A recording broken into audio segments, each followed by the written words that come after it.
فَفِرُّوا إِلَى اللَّهِ إِنِّي لَكُم مِّنْهُ نَذِيرٌ مُّبِينٌ. Bismillahirrahmanirrahim. Alhamdulillahirabbil alamin. Wassalatu wassalamu ala al-mab'uts rahmatan lil alamin. Nabiyina Muhammad wa ala alihi wa sahbihi wa man tabi'akum bi ihsanin ila yaumiddin, amma ba'd. Alhamdulillah, pada pagi hari ini saya bersyukur kepada Allah Subhanahu wa taala atas segala karunia dan nikmat-Nya, dan kita diberi kemudahan pada acara yang kita semua berharap dijadikan sebagai acara yang berberkah, membawa kebaikan dan manfaat untuk seluruh dari peserta di sini, dan menjadi sebab kebaikan dan keberkahan untuk kita semua di dalam masyarakat kita dan di dalam negeri kita, dan menjadi salah satu bekal yang baik untuk kita semua di dalam meningkatkan kebaikan di dalam negeri kita ini. Innahu waliyudzalika wal qadiru alaihi. Dan saya berterima kasih kepada Pak Dekan dan seluruh kawan-kawan di Fakultas Pertanian Unhas atas kesempatan yang telah diberikan. Terkait dengan tema pembahasan kita atau tema yang diamanahkan kepada saya di kesempatan ini, yaitu tentang tata cara berwirausaha ala Rasulullah Sallallahu Alaihi Wasallam. Ya, tentunya dimaklumi bahwa agama Islam ini adalah agama yang universal, membicarakan segala hal dan memberi bekal kepada segala hal yang diperlukan oleh manusia di dalam kehidupannya, apalagi di dalam tata usaha atau wirausaha yang merupakan bentuk atau salah satu dari pokok kehidupan manusia. Karena itu seperempat di dalam pembahasan fikih itu disebut dengan nama babul muamalat, bab seputar muamalah, bagaimana berinteraksi dengan manusia kepada manusia lainnya, bagaimana berhubungan antara manusia dengan manusia lainnya dalam hal yang terkait dengan harta. Hal yang terkait dengan harta, apakah itu dalam bentuk jual beli, apakah dalam bentuk sewa menyewa, apakah dalam bentuk persyarikatan, investasi, atau dalam bentuk yang lebih luas daripada itu, dalam bentuk hibah, dalam bentuk warisan, dan segala hal yang terkait dengan harta. Itulah yang disebut dengan nama fikih muamalat. Dan fikih muamalah ini telah diterangkan oleh Nabi Shallallahu Alaihi Wasallam dengan sangat dalam dan sangat luas. Iya, karena dia adalah salah satu komponen yang merupakan tegaknya kehidupan manusia. Memperbaiki pemahaman di dalam fikih seputar muamalah ini, itu adalah salah satu sebab yang menyebabkan baiknya keadaan manusia. Apalagi kalau kita berbicara dalam skala yang lebih mendetail di dalam tata negara, di dalam kehidupan bermasyarakat, kehidupan bersama, maka itu ada fikih yang diatur di dalam agama kita terkait dengan fikih muamalah ini. Baik, tema pembahasan di acara kita ini sebenarnya untuk tema saya terkait dengan terkait dengan tata cara wirausaha ala Rasulullah Sallallahu Alaihi Wasallam. Ya, banyak terhubung dengan masalah etika di dalam bisnis, bagaimana cara seorang itu berbisnis dan sebagainya. Tapi kalau kita lihat kepada tema umum di dalam kegiatan kita, yaitu Sebentar saya baca temanya.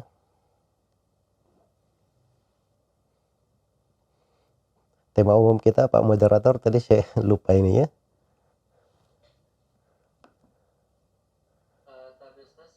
Tema umumnya itu peningkatan ekonomi kreatif syariah di masa pandemi. Baik, peningkatan ekonomi kreatif syariah di masa pandemi. Tema umumnya Masya Allah lebih luas ya daripada tema yang diamanahkan ke saya. Karena itu saya juga di dalam tema yang diamanahkan ke saya harus melihat kepada tema umum. Peningkatan ekonomi kreatif syariah di masa pandemi. Jadi berbicara tentang wirausaha,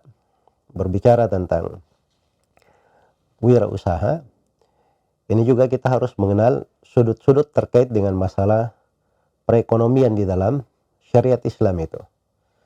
Dan bagaimana hubungan perekonomian itu di dalam membangun kesejahteraan di sebuah negeri.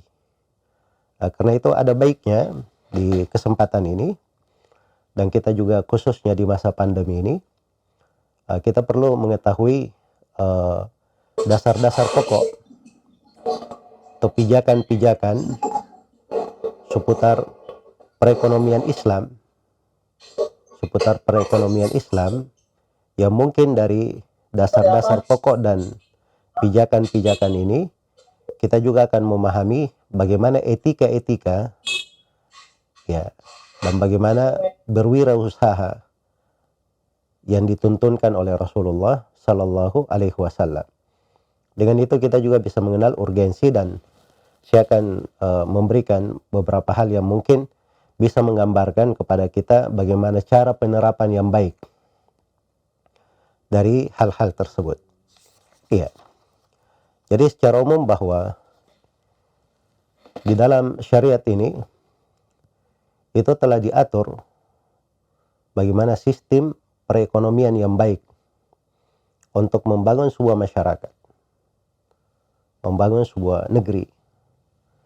Karena itu saya sering berkata kepada teman-teman di berbagai kalangan, apakah dari pemerintahan, kepada teman-teman akademisi maupun yang lainnya, saya sering katakan bahwa Rasulullah Sallallahu Alaihi Wasallam itu bukan orang yang punya banyak kekayaan.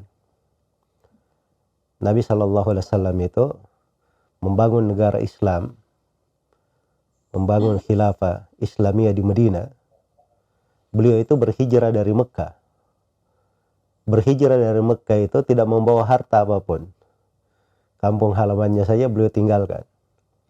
Tapi begitu beliau tinggal di Medina, berada di sekitar para sahabatnya, maka Rasulullah Sallallahu Alaihi Wasallam dengan syariat yang Allah Subhanahu Wa Taala berikan yang sudah lengkap dan sempurna, itu telah mencukupi tegaknya sebuah negara yang kuat. Bahkan ketika dikembangkan oleh penerusnya Abu Bakar As-Siddiq, kemudian Umar bin Al-Khattab, kemudian Utsman bin Affan, kemudian Ali bin Abi Thalib, dan seterusnya dari para pemimpin umat Islam, Islam ini tersebar seluruh dunia, bahkan hampir memenuhi 1/2 dari dunia, dari ujung barat sampai ujung timurnya. Iya. Kalau mau bicara dari sudut kekuatan, pasti di dalam syariat Islam itu ada pondasi-pondasi syariat yang menyebabkan kuatnya perekonomian mereka.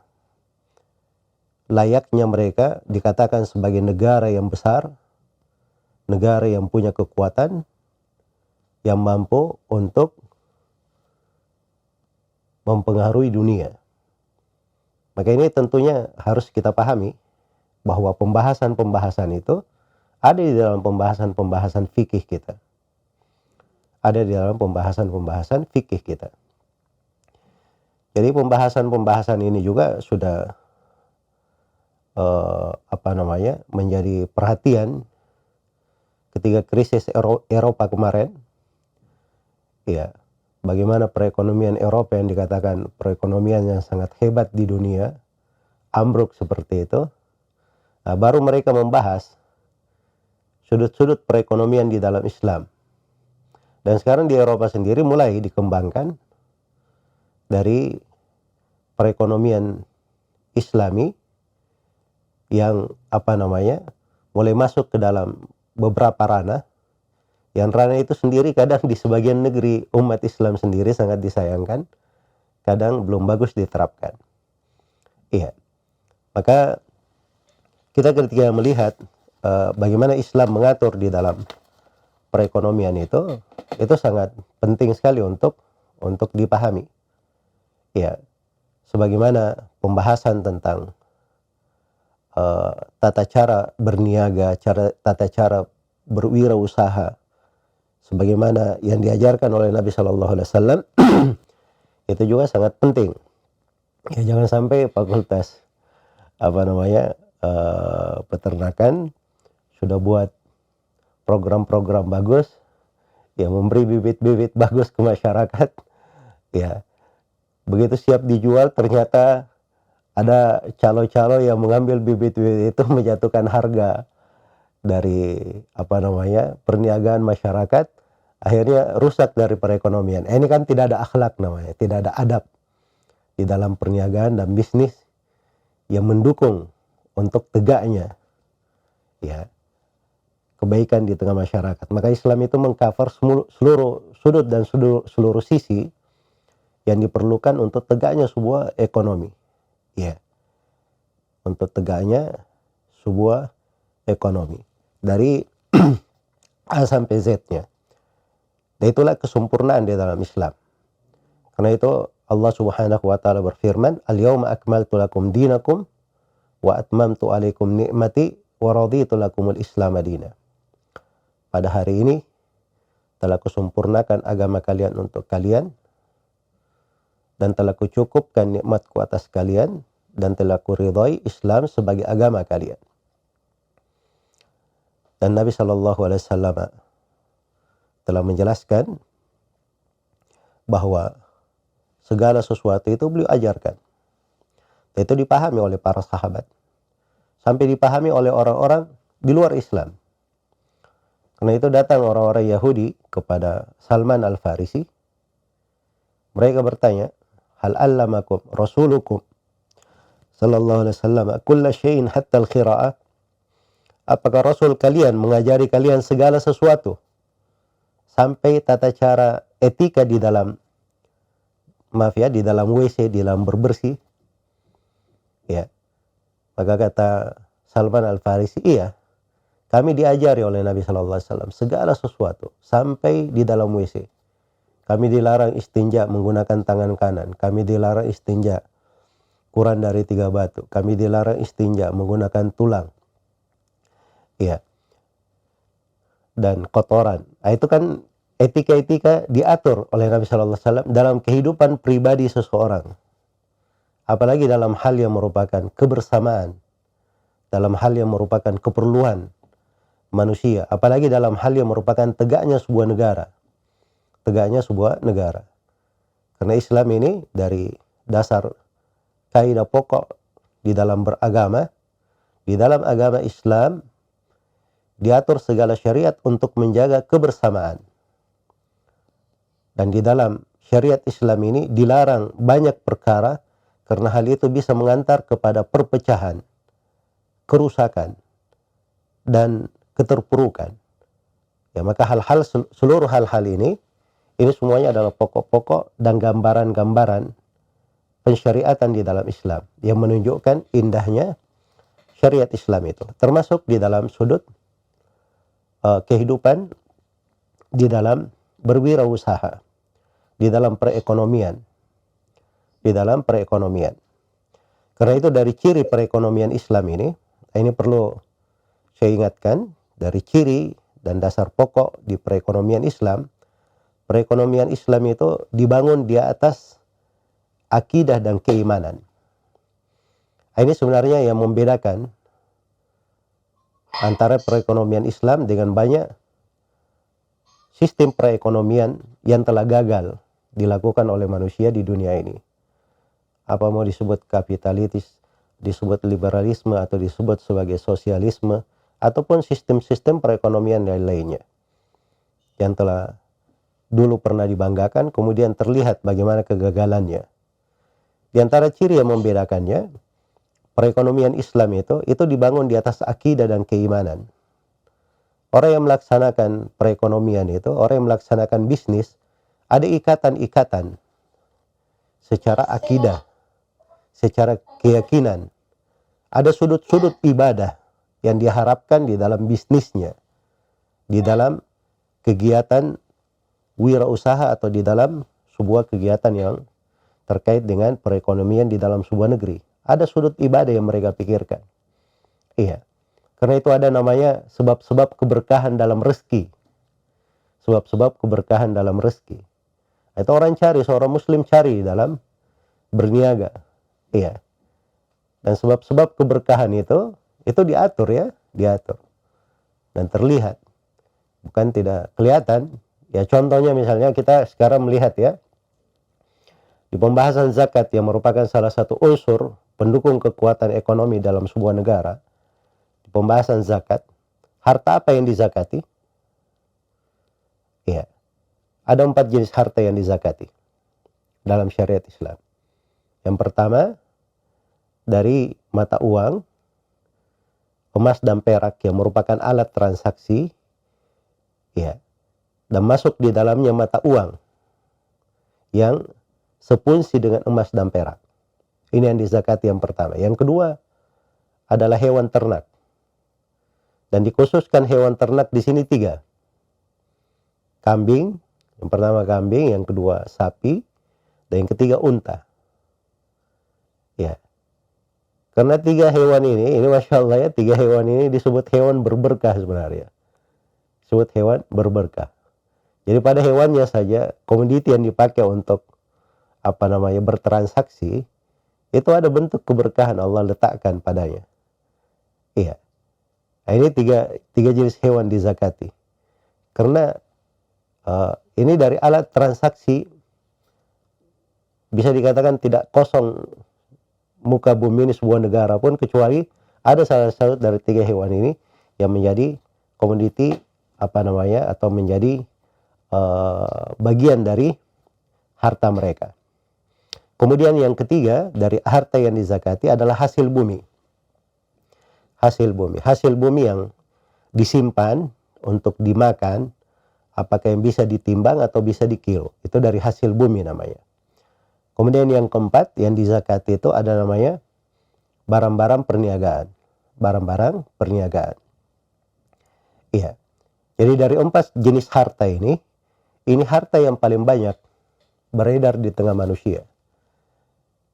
Dan 4 jenis harta ini, kalau dia tetap ada keberadaannya di dalam masyarakat, itu artinya perekonomian mereka tetap baik. Sebab itu, hal yang terkait khusus dengan kehidupan mereka. Hal yang terkait khusus dengan kehidupan mereka, keperluan pokok mereka, ada pada hal tersebut. Iya. Makanya kalau dijaga dan dipelihara, maka itu bagus. Nah, karena itu seorang muslim ketika masuk di dalam bisnis dan perniagaan, ya dia bukan sekedar bisnis dan berniaga saja, bukan hanya sekedar berwirausaha, tapi dia tahu bahwa di dalam hal-hal ini ada kewajiban zakatnya, ada sebab keberkahannya. Di dalam perniagaannya itu ada harta di situ untuk saudara-saudaranya yang miskin atau yang fakir, perlu dia bantu, ya. Dan dia sendiri ketika masuk di dalam sebuah bisnis dan perniagaan, dia tahu apa dari kewajibannya. Karena itu diajak misalnya untuk berbuat curang, dia tidak mau. Nah, karena itu ada unsur keyakinan di situ. Dia tahu kalau dia misalnya memasarkan barang, ya, dan barang ini ada cacatnya atau ada aibnya, dia tutupi saja. Itu bentuk dari dia tidak jujur namanya. Dan itu sebab dihilangkannya keberkahan. Ya.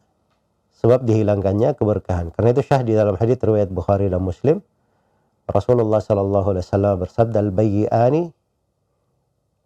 al-bayyi'ani bil khiyar. 2 orang yang bertransaksi itu punya hak untuk khiyar. Boleh dilanjutkan, boleh tidak dilanjutkan. Iya.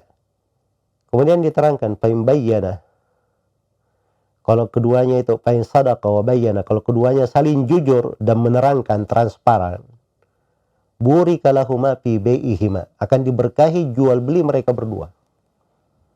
Fa in kadzaba wa katama, tapi kalau keduanya saling dusta dan saling menutupi, muhiqat barakatu bai'ihima, maka akan dihapus keberkahan dari transaksinya, dari jual belinya. Jadi seorang muslim itu, dia bertransaksi itu ada sudut-sudut keyakinannya di dalam transaksinya, ada sudut-sudut ibadahnya. Ya, Allah cinta seorang hamba itu yang beramal, bekerja. Iya. Allah Subhanahu wa taala merahmati orang-orang yang berbuat baik kepada makhluk, termasuk kepada hewan sekalipun. Kepada hewan sekalipun. Ya, jadi kalau misalnya kita menanam, bercocok tanam, atau kita misalnya beternak, ya, kita beternak berbuat baik kepada hewan ternak, itu kita harapkan di belakangnya pahala. Kita harapkan di belakangnya kebaikan. Sebab kita berbuat baik kepada hewan, itu dari pintu ketaatan. Dari pintu ketaatan. Sebagaimana kalau kita bercocok tanam itu sangat dianjurkan di dalam syariat. Sangat dianjurkan di dalam syariat. Bahkan di dalam sebuah hadis diriwayatkan oleh Imam Muslim, idza inqamatis sa'a wa biyadi ahadukum fasila, apabila hari kiamat itu akan bangkit, sebentar lagi hari kiamat ini, dan di tangan kalian ada bibit dari pohon, ya, fa in istata'a yagrisaha falyagrisha, kalau dia mampu untuk menanam bibit ini sebelum bangkitnya hari kiamat, dia tanam bibit itu. Dia tanam bibit tersebut. Sebab ini pintu ketaatan. Kita gunakan untuk dengan baik untuk menanamnya. Iya. Untuk menanamnya.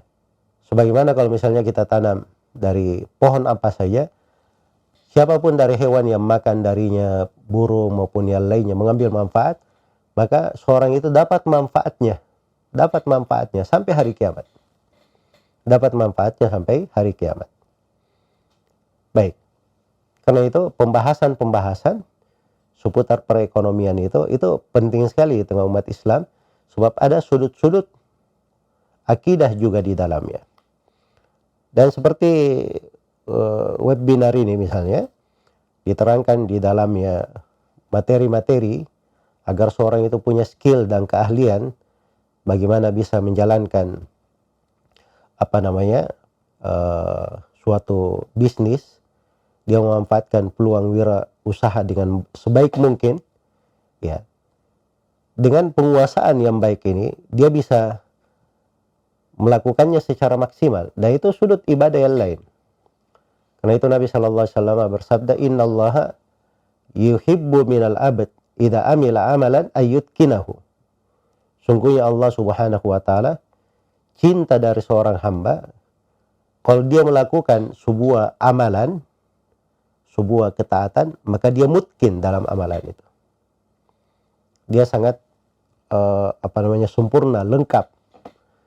Ya, kalau bisa tidak ada kekurangan dia lakukan. Nah, ini semuanya adalah dari sudut-sudut ibadah.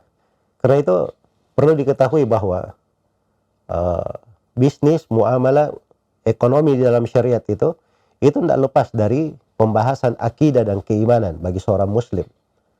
Ada sudut-sudut syariat di situ yang mengikatnya kepada ketaatan, yang mengikatnya jangan sampai jatuh ke dalam hal-hal yang dilarang. Jangan sampai jatuh ke dalam hal-hal yang dilarang. Baik. Kemudian dari dasar pokok di perekonomian Islam, di wirausaha di dalam Islam, bahwa perekonomian Islam itu dibangun di atas dasar keadilan dan sikap pertengahan. Dan sikap pertengahan. Iya. Dan ini al-wasatiyah, itu adalah ciri umat Islam ini. Wa kadzalika ja'alnakum ummatan wasata. Demikianlah kami jadikan kalian sebagai umat yang pertengahan. Sebagai umat yang pertengahan. Ya, karena itu di dalam sudut berbisnis di dalam perekonomian Islam itu digabungkan antara kemaslahatan yang bersifat umum dan kemaslahatan yang bersifat khusus. Digabungkan. Iya. Kemaslahatan yang bersifat umum dan kemaslahatan yang bersifat khusus. Jangan seperti sebagian sistem perekonomian katanya, harta itu menjadi milik bersama, segala kekayaan dikuasai bersama. Ya. Ini menghilangkan dari ruh kehidupan. Ya, di dalam Islam itu dijaga dua hal. Ada namanya maslahat. Ada namanya maslahat. Itu maslahat bersama namanya. Maslahat bersama. Kepentingan bersama. Nah, hal yang merupakan maslahat bersama, kepentingan bersama, itu perannya pemerintah di situ. Itu dipegang oleh pemerintah. Ya, untuk menggunakan dari aset bersama ini dalam kemaslahatan yang paling baiknya yang diperlukan oleh rakyat dan masyarakat. Itu aset bersama. Tapi ada namanya aset pribadi, kemaslahatan pribadi. Nah, kemaslahatan pribadi ini harus ada dan harus berjalan. Sebab itu tabiat manusia. Manusia tidak bisa dilepaskan dari tabiatnya. Iya. Dia misalnya pengen makan sesuatu, dia ingin menikmati sesuatu, ingin merasa lapang pada sesuatu. Maka hal-hal yang seperti ini diberi ruang. Karena itu dari kemaslahatan bersama juga dijaga. Nah, dan dibalumi dari sudut politik perekonomian itu, apabila ada gerakan-gerakan dari pelaku-pelaku bisnis di dalam sebuah negara, semakin banyak gerakan di dalamnya, itu akan semakin meningkatkan dari kekuatan perekonomian di dalam sebuah negeri.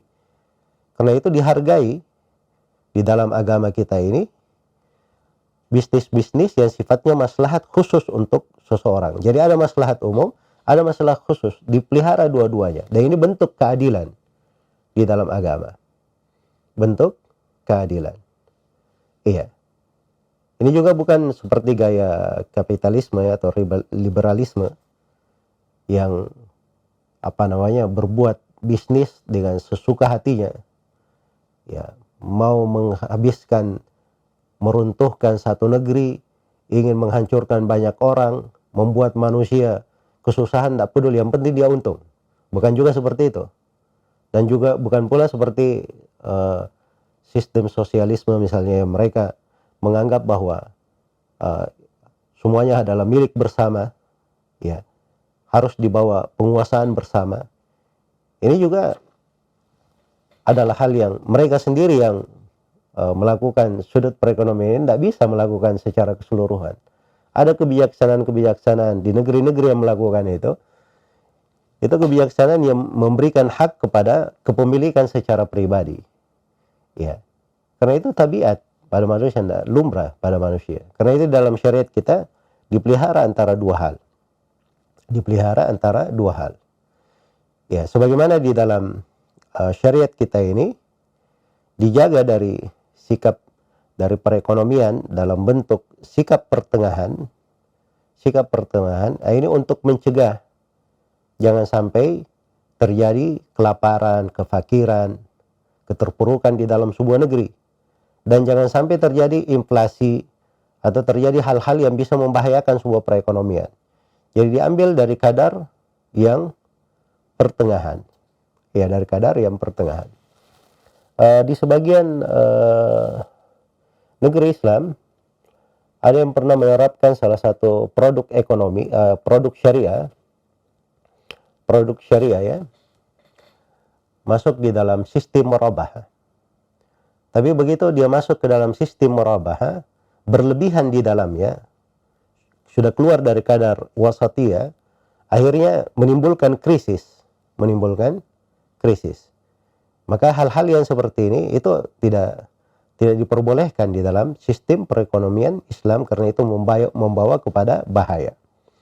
Kemudian dari sifat yang ketiga, dari sifat perekonomian dalam Islam ini, bahwa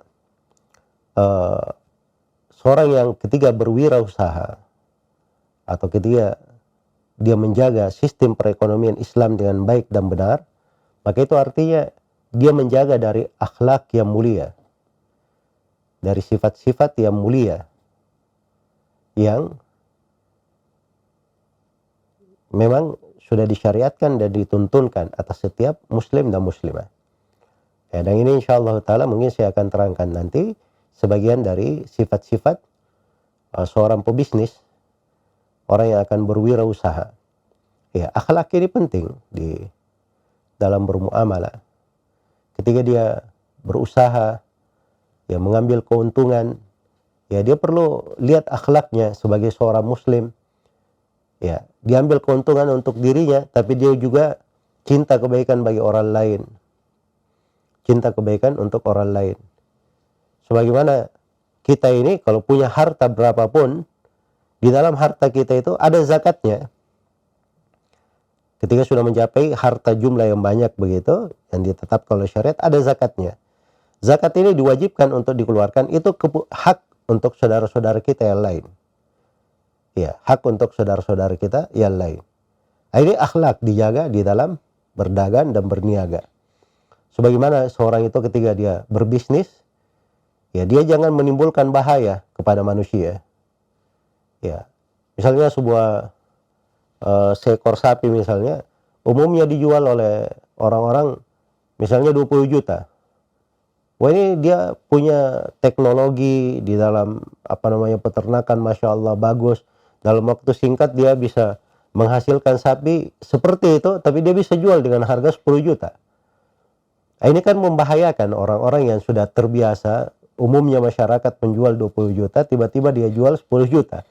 Nah, ini bisa membuat membuat bahaya di tengah manusia. Jadi juga seorang tidak boleh melakukan bentuk bisnis untuk meraih keuntungan, ya, dan akan menyebabkan bahaya kepada orang lain.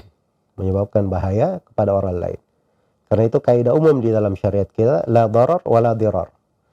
Tidak boleh ada bahaya dan tidak boleh ada pembahayaan. Iya. Baik, dari karakteristik pokok di perekonomian Islam itu dijaga di dalamnya keadilan.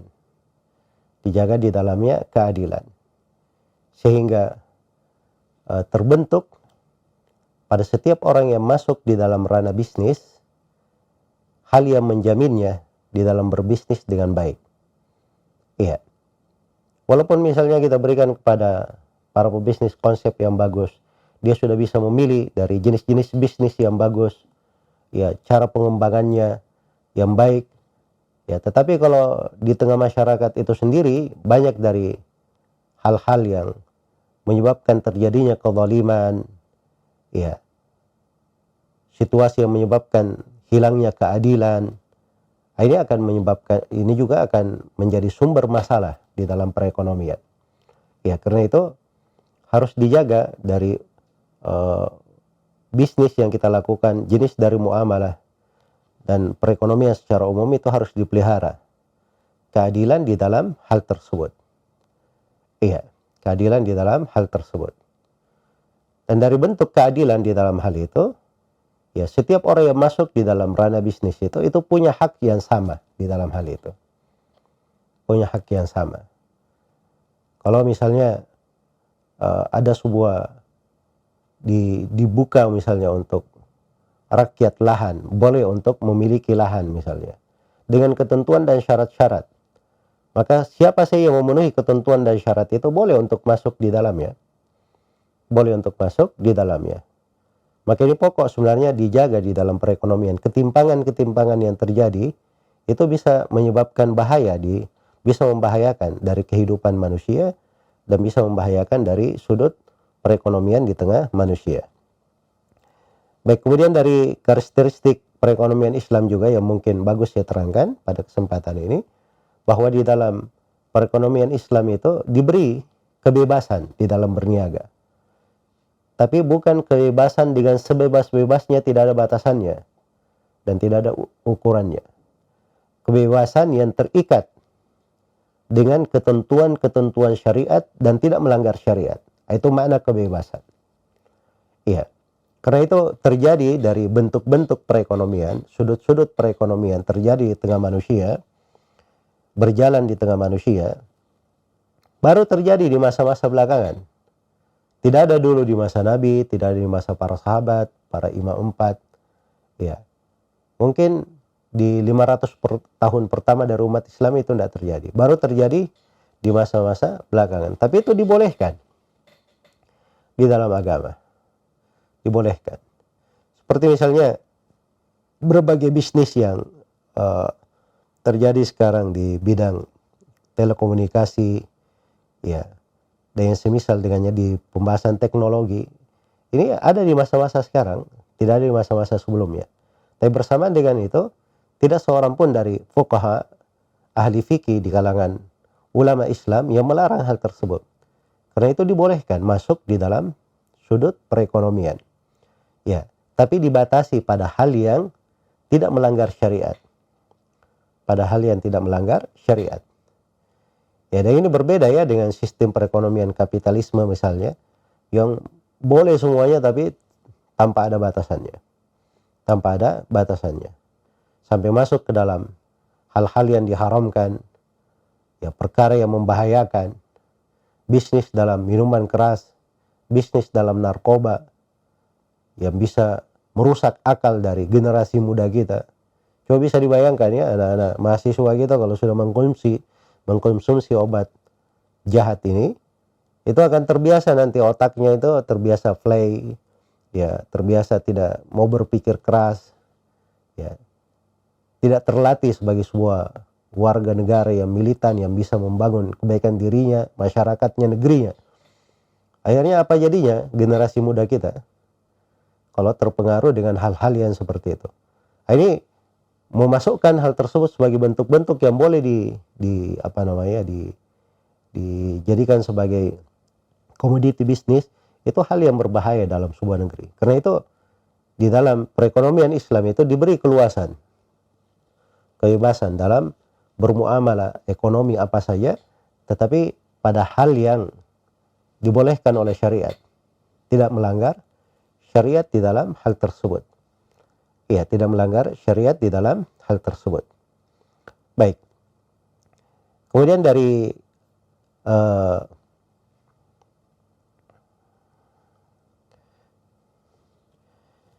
ciri perekonomian Islam juga adalah takaful al-ijtimai.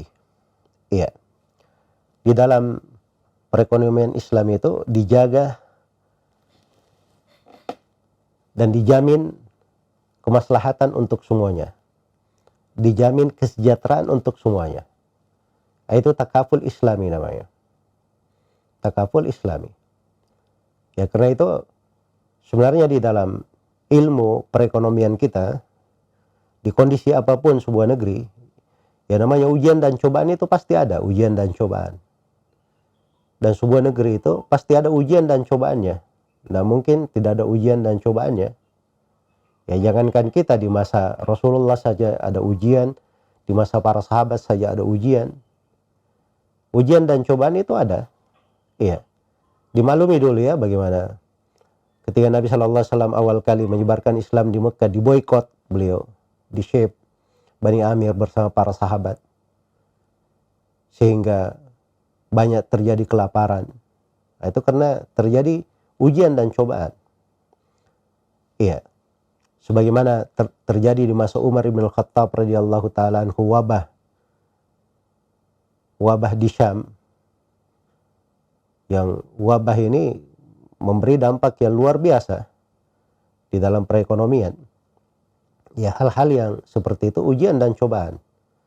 Ya, tapi secara umum di dalam syariat kita ini terdapat solusi di dalam menghadapi kondisi-kondisi krisis yang menimpa manusia itu. Ya, karena itu ada dari sektor-sektor di perekonomian diperhatikan, dipelihara. Ada konsep yang memang bisa menjamin semuanya. Seperti misalnya satu contoh kasus terjadi di tengah para sahabat. Ini kalau kita bahas lebih mendalam, dia bisa menjadi solusi terkait dengan kenegaraan sebenarnya. Cuma ini ceritanya agak panjang ya, tapi saya fokus kepada satu kasus ini. Kasus ini diriwayatkan oleh Imam Muslim tentang para sahabat al-Asy'ariyin. Ini al-Asy'ariyin ini sekelompok sahabat datang ke kota Madinah. Mereka asalnya itu dari Kufa. Asalnya dari Yaman, mereka juga ada, tapi setelah itu pindah ke Kufa. Nah, ketika mereka berada di kota Madinah, mereka ditimpa oleh kekurangan. Maka Nabi SAW memerintah supaya setiap dari mereka ini mengumpulkan makanannya di satu tempat. Dikumpulkan makanannya di satu tempat. Maka datanglah setiap orang membawa sisa dari makanannya, bahan makanannya, dikumpullah di atas di satu tempat. Ada yang bawa banyak, ada yang bawa sedikit, dikumpul di satu tempat. Ya. Setelah itu mereka makan bersama di situ. Ya, ini keadilannya, satu dari sudut keadilan terjaga, yang kedua diberi sudut solusi. Jadi mungkin ada yang punya makanan lebih di sudut sana, ada juga di situ. Yang kurang ada juga di situ. Tapi semuanya bersyirikat, semuanya makan sama, bersama di situ. Ini takaful ijtimai namanya. Takaful ijtimai. Dan itu bisa di dalam sebuah negeri seperti itu. Iya. Penduduk negerinya misalnya, setiap dari mereka memberikan dari nilai atau berupa juran atau apa namanya begitu, dikumpul di satu tempat, kemudian dikembangkan untuk maslahat bersama, dimakan untuk semuanya, itu adalah hal yang diperbolehkan. Iya. Dan itu salah satu solusi perekonomian. Dan itu salah satu sumber negara untuk membangun aset atau membangun kemaslahatan tanpa modal sebenarnya. Ya, membangunnya tanpa modal. Itu ada konsepnya di dalam syariat kita. Dan konsep yang seperti ini ada berbagai bentuk, berbagai jenis. Ya, walaupun belum diterapkan ya di negeri kita ini dengan banyak dari hal tersebut belum diterapkan.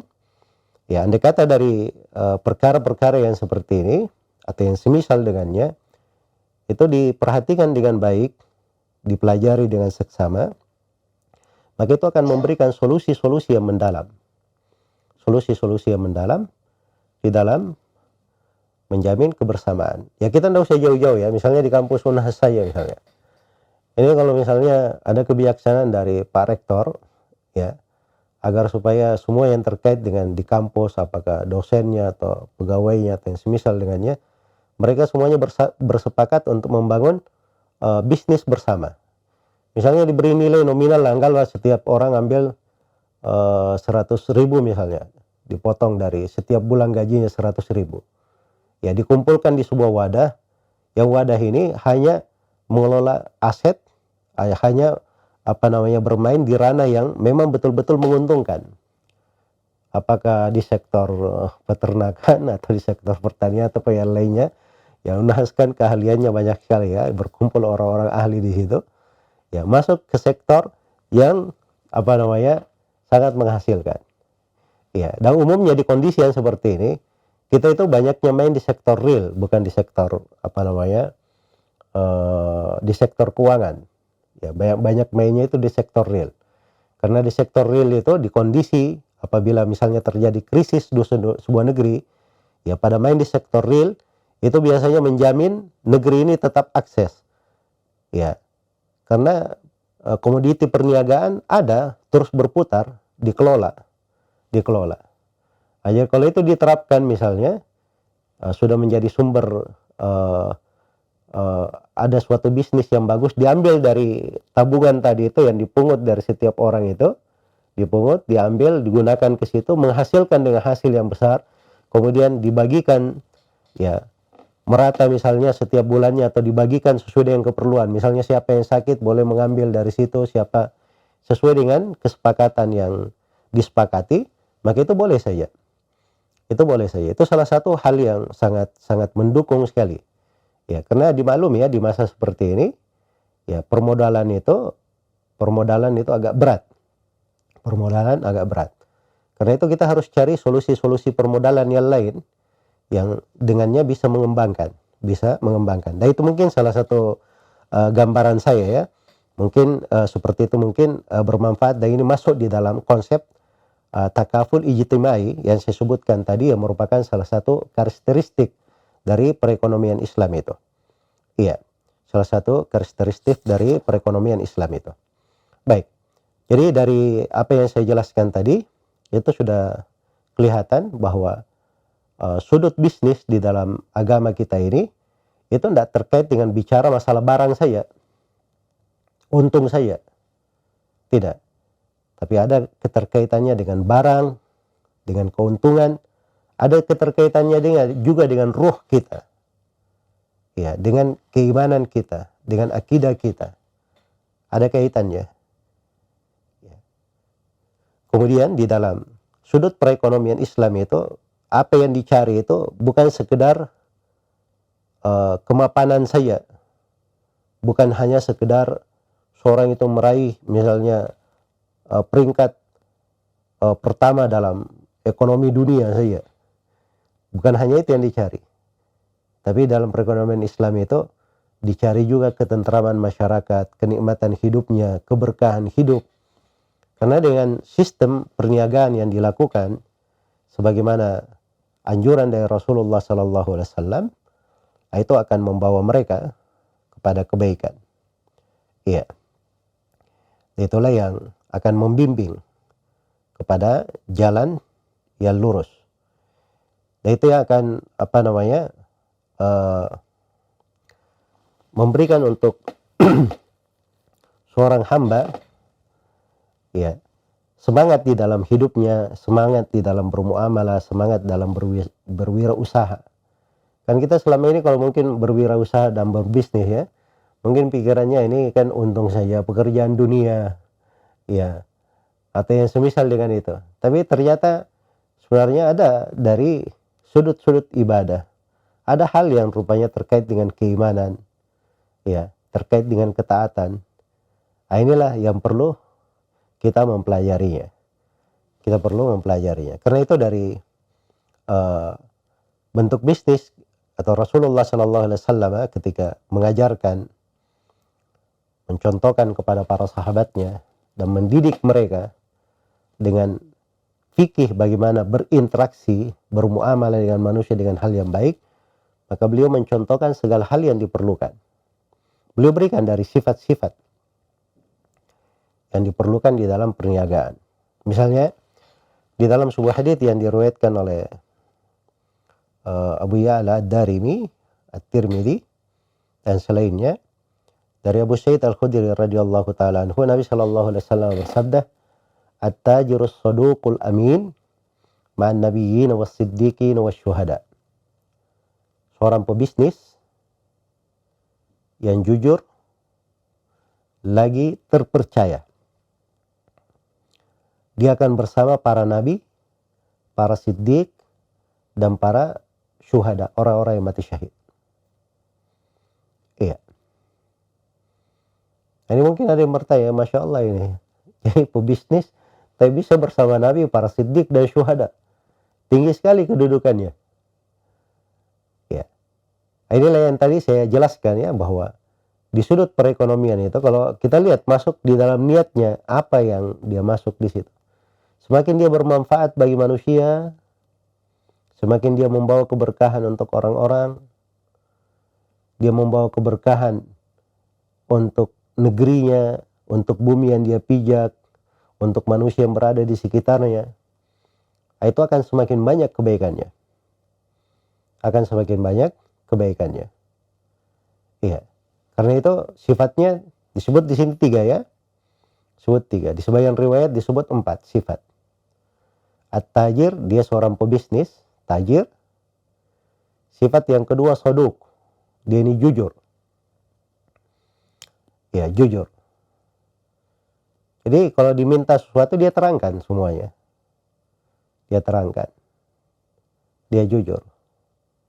Kemudian amin, dipercaya. Kalau dia diberi amanah, dia jalankan sebagaimana amanah. dijalankan sebagai amanah.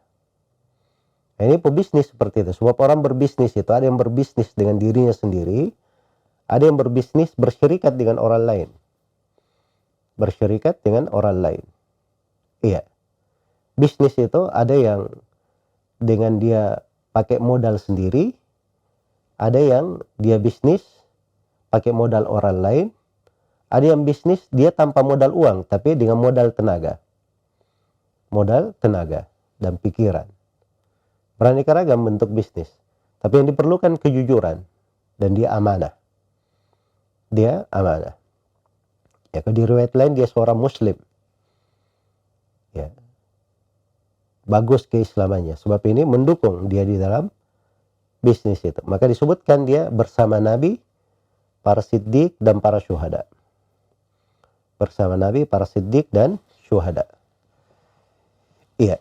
Dan di riwayat Abu Daud dari Abu Hurairah radhiyallahu taala anhu, hadits qudsi atau hadits ilahi, Inna Allah yaqul, sungguhnya Allah Subhanahu wa taala bersabda, sungguhnya Allah Subhanahu wa taala berfirman, ana thalithus syarikaini ma lam yakun ahaduhuma sahibah. Fa idza khanahu kharajtu min bainihima. Saya adalah, Allah berfirman, aku adalah ketiga dari dua orang yang bersyirikat. Dari dua orang yang bersyirikat. Sepanjang salah satu dari keduanya tidak mengkhianati orang lain. Sepanjang salah satu dari keduanya tidak mengkhianati orang lain. Kalau salah satu dari keduanya berkhianat, maka saya akan keluar dari mereka. Saya akan keluar dari mereka. Jadi ini di syirikat itu, bersyirikat, itu salah satu bentuk bisnis yang bagus. Dan di masa pandemi seperti ini, itu salah satu konsep bisnis bagus ya. Ada namanya di fikih itu syirkah, persyirikatan. Ada namanya al-musaqah. Musaqah ini mengelola lahan ya, menghidupkannya. Tapi bersyirikat juga. Ada namanya al-muzara'ah. Al-muzara'ah ini menanam. Jadi bentuk dari syirikat. Orang yang mengelola lahan, dia hidupkan lahannya, nanti bagi hasil. Ya, bagi hasil persenan gitu. Dengan nisbat. Ada yang menanam, dia tanam begitu, dari hasil tanamannya bagi hasil.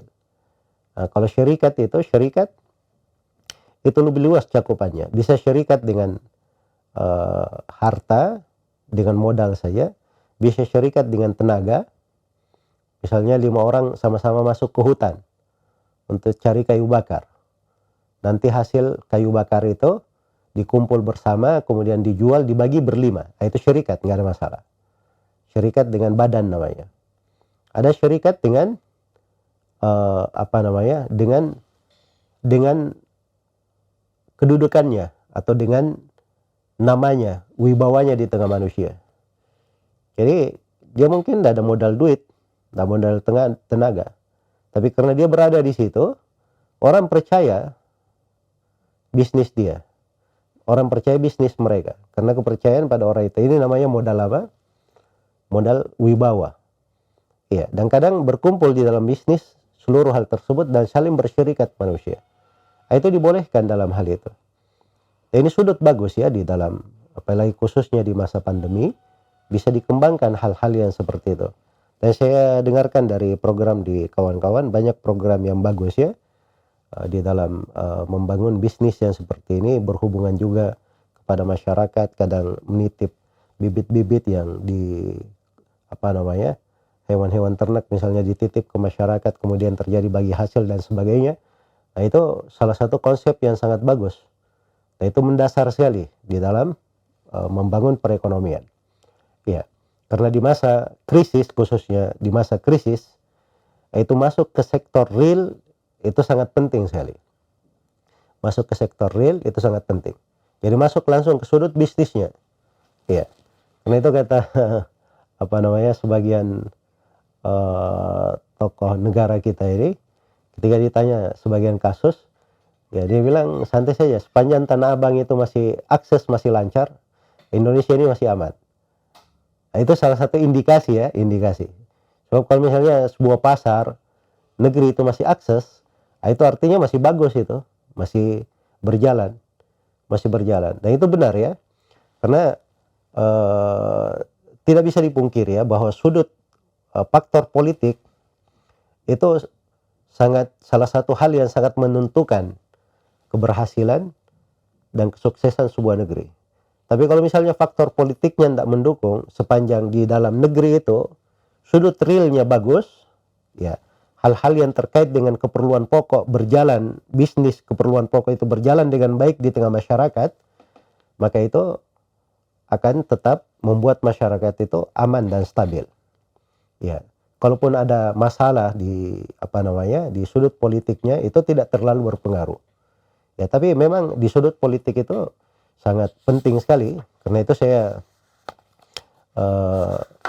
juga di sini harus terangkan bahwa memang di salah satu faktor pokok untuk tegaknya sebuah perekonomian dalam sebuah negeri itu adanya faktor politik yang sangat mendukung dalam perekonomian itu. Karena itu Nabi Shallallahu Alaihi Wasallam beliau tidak langsung terjun berbisnis. Beliau itu dikenal dengan bisnis Shallallahu Alaihi Wasallam itu sebelum beliau diutus sebagai seorang rasul. Tapi setelah beliau diutus sebagai seorang rasul, Nabi Muhammad itu adalah rasul dan nabi. Beliau bukan pebisnis. Beliau bukan pebisnis.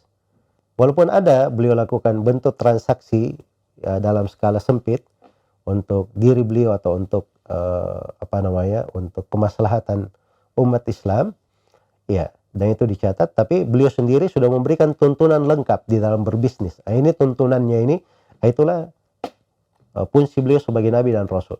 Sebab Nabi dan Rasul itu menjelaskan segala hal yang diperlukan dan menjadi pegangan untuk manusia. Ya, apakah itu di sektor perekonomiannya, di sektor kesehatannya, ya, hubungan antara negara ke negara yang lainnya, di dalam tata negaranya, di dalam politiknya, dan sebagainya. Jadi saya sebutkan bahwa Rasulullah SAW itu langsung mengontrol, ya, dari kegiatan di pasar, beli kontrol. Sampai ketika Mekah sudah ditaklukkan, Nabi SAW itu mengangkat wakil beliau di Mekah untuk mengawasi pasar di Mekah. Mengawasi pasar di Mekah. Kenapa? Sebab pasar ini salah satu faktor ekonomi yang harus dijaga dan dipelihara. Iya, harus dijaga dan dipelihara. Karena itu di dalam pasar ini ada ekonomi-ekonomi yang ada hal-hal yang harus dijaga di situ. Iya. Jadi sudut apa yang memerlukan faktor politik masuk di situ? Nah, ini memang ada hal yang harus dengan campur tangan negara di situ. Misalnya dalam sebagian orang yang mempermainkan harga misalnya. Mempermainkan harga, itu negara harus masuk. Ya, dan memberikan sanksi kepada orang-orang yang biasa mempermainkan harga. Untuk berlaku adil dalam timbangan. Kalau ada yang berlaku curang apa segala macam, itu harus dikontrol oleh negara. Orang-orang yang berlaku curang seperti itu diberi sanksi supaya tidak merusak di tengah manusia. Ada yang dusta dalam muamalahnya, jual barang yang tidak bagus, itu harus ada kontrol dalam hal itu. Iya. Demikian pula misalnya antara petani atau peternak atau pelaku bisnis di kampung menjual barangnya ke kota. Nah, itu dari tugas pemerintah untuk memfasilitasi. Ya, nah ini saya kalau misalnya dilakukan ini akan membangun skala perekonomian banyak sekali saya kira ya. Coba bayangkan saya, kalau satu desa misalnya ya, anggaplah misalnya kayak desa-desa penghasil padi ya, misalnya di Sidrap. Ya, jadi kalau di Sidrap ini misalnya banyak tengkulak di sana, orang-orang yang menahan padi masuk ini, akhirnya harga untuk petani-petani menjadi ringan sekali, menjadi menjadi murah sekali di tempatnya. Nah, itu harusnya negara masuk di situ, memfasilitasi mereka supaya menjual barangnya ke tempat yang lain dengan harga yang lebih layak dan bagus untuk mereka. Nah, ini kan bantuan yang seperti ini cuman menunjukkan tempat saja, menunjukkan pasar, tapi subhanallah sangat membangun perekonomian dan memutus orang-orang yang merusak perekonomian itu tadi. Ya. Maka ini hal-hal memang sektor politik itu harus dibangun dengan baik juga, dihubungkan dengan kegiatan-kegiatan perekonomian. Ya. Baik, demikian pula orang-orang yang biasa menimbun barang. Yang menimbun barang ini Ini juga adalah hal yang dilarang. Karena itu Nabi Shallallahu Alaihi Wasallam melarang. Ya, dari etika ini juga etika seorang muslim ya dalam berbisnis. Datang dalam hadits riwayat Imam Ahmad, bahkan di Sahih Muslim, ya dari Ma'mar bin Abdullah Al-Qurashi, Rasulullah Sallallahu Alaihi Wasallam bersabda, la yahtakiru illa khati'. Tidak ada yang menimbun barang itu kecuali dia seorang yang sengaja berbuat dosa. Sengaja berbuat dosa. Iya. Orang pada butuh masker kemarin ya, timbun masker misalnya. Dia timbun. Ya, orang pada perlu beras, dia pergi timbun misalnya. Ya jangan dia berkata, "Oh ini kan hak saya. Saya sudah beli, saya mau timbun ya, saya mau jual itu urusan saya." Nah, ini bukan itu pembahasannya. Pembahasannya itu bukan masalah itu harta kamu, bukan harta kamu. Masalahnya kamu ini membuat bahaya untuk orang lain. Membuat bahaya untuk orang lain. Dan ini ketika terjadi pembahayan seperti ini, ya yang menindaknya itu perlu tangan negara. Itu tangan pemerintah yang perlu untuk menindaknya. Maka di sini unsur politik di dalam ekonomi itu juga penting ya. Penting. Baik. Demikian pula misalnya kalau terjadi kodoliman atau terjadi hal-hal yang tidak jelas, gharar. Nah, itu dengan kebijaksanaan pemerintah terkait dengan pasar, itu bisa dilakukan. Karena itu Umar bin Khattab radhiyallahu taala anhu dalam hadits riwayat At-Tirmidzi, beliau berkata, jangan ada yang masuk ke pasar kami orang yang tidak belajar agama. Orang yang tidak belajar agama. Kenapa? So, khawatir dia masuk ke dalam pasar, dia makan riba, dia melakukan riba kepada orang, dia tidak tahu. Karena dia tidak pelajari hukum-hukumnya. Riba saja dia tidak tahu apa itu riba. Hal yang dilarang tidak dia mengerti. Akhirnya jatuh di dalam berbuat kerusakan di tengah manusia. Kadang bisnisnya bagus, Masya Allah, bisnisnya itu bagus sekali. Sangat menarik sekali, sangat bermanfaat sekali. Tapi menjadi rusak karena sistemnya yang dia pakai sistem riba. Sistem riba. Dan riba itu selalu membawa kezaliman. Riba itu sebab hilangnya keberkahan. Dan salah satu pondasi hancurnya sebuah negeri. Jadi kalau ada itu artinya alamat kehancuran di dalam sebuah negeri. Dan inilah yang harus kita tata, harus kita rapikan. Ya harus kita rapikan. Baik. Jadi saya ingin ingatkan ya terkait dengan pentingnya suatu kebijaksanaan politik yang bagus dalam sebuah negeri ya terkait dengan suatu perekonomian. Dan ini saya berbicara di ranah kampus karena memang teman-teman banyak keterkaitan dengan hal tersebut, bisa berbicara ke sana sini. Juga banyak dari tokoh-tokoh yang didengarkan di negeri kita ini. Ini hal-hal yang mungkin kita saling mengingatkan supaya kita bisa mengenal apa sudut-sudut yang dengannya kita bisa membangun perekonomian kita dengan baik dan menjaga dari kesejahteraan masyarakat kita dalam berniaga dan berbisnis. Baik. Kemudian berikutnya, baik. Jadi saya sekarang masih dalam posisi menjelaskan tentang etika-etika yang harusnya dipegang oleh para pebisnis ya. Dari akhlak. Iya. Dari akhlak selain daripada kejujuran dan amanah, juga seorang itu tidak boleh dia menjual barangnya. Yang kedua, tidak boleh dia menjual barangnya dengan sumpah dusta. Dengan sumpah secara dusta. Iya. Karena itu datang di dalam Sahih Muslim ancaman yang keras sekali ya dari Nabi Sallallahu Alaihi Wasallam terkait dengan hal tersebut. Kata beliau, "Thalathatun la yukallimuhumullahu yaumal qiyamah wa la yanzuru ilaihim wa la yuzakkihim wa lahum adzabun alim." Ada 3 orang yang Allah tidak berbicara kepada mereka pada hari kiamat. Dan Allah tidak akan lihat kepada mereka. Dan Allah tidak akan sucikan mereka. Dan untuk mereka siksaan yang pedih. Ini subhanallah 3 hal. Salah satunya adalah al-mumfiku sil'atahu bil halifil kadhib. Adalah orang yang melariskan barangnya dengan sumpah yang dusta. Dengan sumpah yang dusta. Dan ini sering diketemukan di pasar ini ya. Ditanya berapa harganya nih Pak? Oh ini harganya 15.000. Boleh nggak turun 10.000? kata dia, wah modalnya saya tidak dapat ini. Ya, demi Allah modalnya saya tidak dapat. Padahal sebenarnya modal dia cuma 5.000. Cuma 5.000. Maka sumpah di sini berbahaya ya. Ini sumpah berbahaya. Jangan sembarangan menggunakan nama Allah subhanallah ya, untuk hanya melariskan dari kegiatan dunia. Nah ini banyak dilakukan oleh sebagian pebisnis sekarang ya. Saya anggap itu bisnis nggak sehat ya.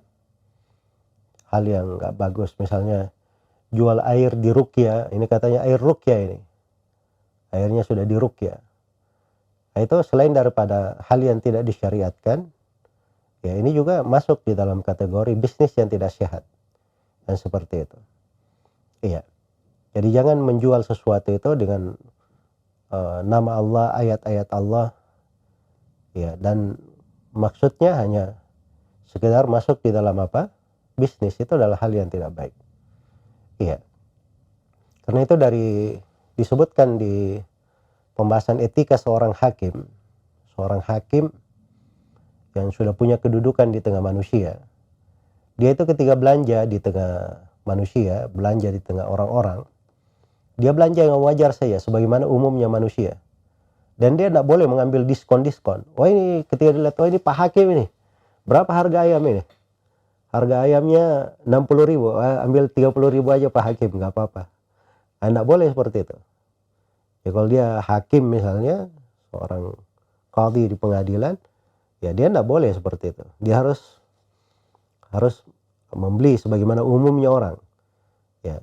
Sebab nanti kalau misalnya si penjual ayam ini ada kasus nanti dia tangani, akhirnya dia menjadi lembek gara-gara hal tersebut. Iya. Jadi itu perkara-perkara dalam tugas saya itu tidak bisa seorang itu memakai kedudukannya atau memakai ini pada hal yang tidak sehat. Ini memakai nama Allah, memakai ayat-ayat Allah. Ini subhanallah ya, nggak benar ya. Seorang masuk dalam hal yang seperti itu.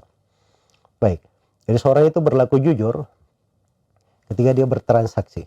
Kemudian yang ketiga dari etika juga adalah dia ini berlaku tulus, an-nusuh namanya.